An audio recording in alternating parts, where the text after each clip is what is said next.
No, be quiet.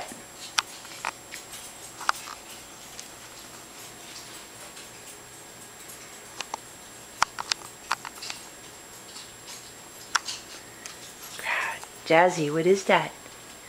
Look. What I did to that cat. I had a property, a white cat, panther, whatever her name was, before she ran away. I caught a snake and I put it in a cage, a wire cage, and I had her sitting on the ground.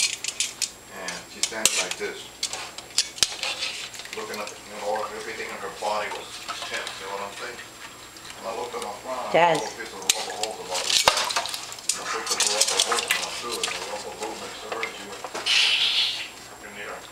I mean, anybody had been near her would have been all over. Those claws were out, you know what I'm saying? I'm scared you're gonna get hurt. See, she taught me how to do it, and she takes it out. You know, be careful, honey. Careful, that crab will nail him. You might want to get him off the counter where we're going to eat here. I'm gonna bleach it. Just calm down. Now you mess